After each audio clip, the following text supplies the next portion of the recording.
as we focus upon Christmas, what are some of those ways that we can focus more on responding to need rather than responding to want?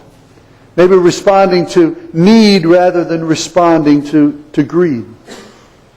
Now, we're not suggesting that you give no gifts. We're not suggesting that you become a group of Grinches or Scrooges this Christmas. But we are suggesting that you approach your gift giving in a different way. Pastor Alex talked about making a Christmas list last week.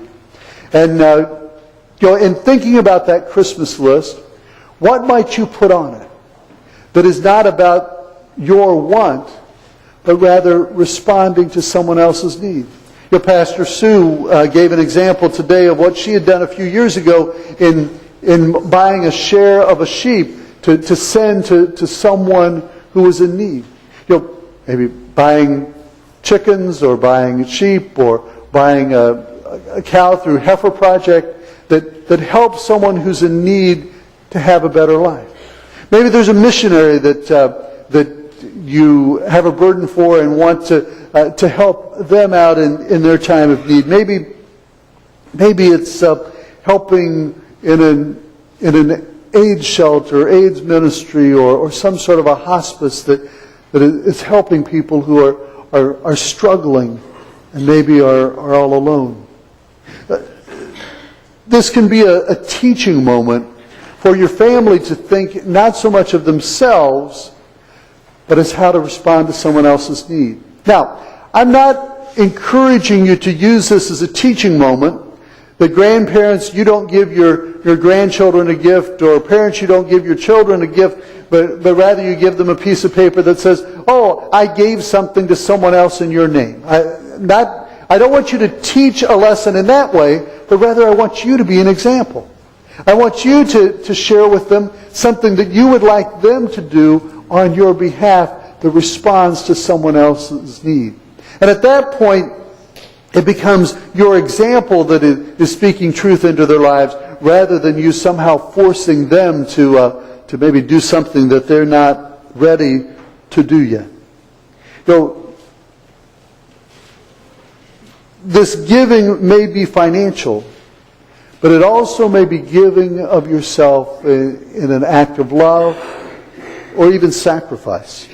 Spending less does not mean spending nothing, but it means intentionally choosing where it is that we're going to invest our giving.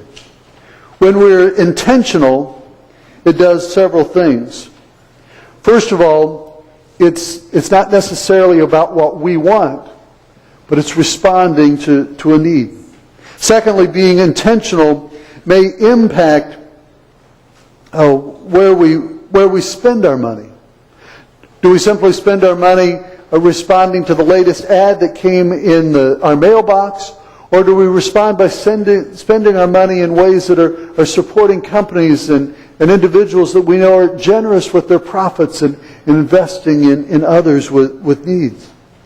Are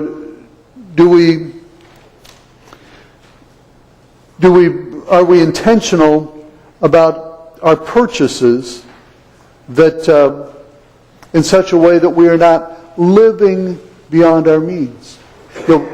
So often what happens at Christmas time is people make purchases that really causes them to live beyond our means. But can you be intentional and live within your means? It's strange and sad that debt and consumerism reach their pinnacle on the morning we celebrate the birth of Jesus. Isn't that sad? That people put so much into celebrating Christmas that they actually find themselves in the most desperate financial straits at that point, because they say that they're celebrating the birth of Jesus. Dave Ramsey would say that we need to have a spending plan. We need to have some sort of a budget to guide our spending and our giving at Christmas. We need to live within our means. Jesus didn't come into the world to give us debt, but rather Jesus came into the world to give us life. But sometimes the burden that comes because of the decisions that we make taking on too much debt. Living beyond our means at Christmas then can suck the life right out of us. You need to be intentional. You need to have a spending plan, and that spending plan shouldn't involve taking on more debt. The Bible tells us to approach life with an open hand and a generous heart. But the point of such an exhortation is not so that we will go under ourselves in order to give relief to others. As we are encouraged to be generous, maybe that generosity comes at the point of us being sacrificial. It's not an issue of simply being generous with whatever we have left over, because if we get whatever we want, oftentimes there is nothing left. But what if we were intentionally generous by making a sacrifice ourselves? That we choose not to go out to eat one night in order that we can take that money and give it to someone else who is in need of food, in need of something to sustain their lives. Intentionally making a sacrifice in order to invest in the needs of another person.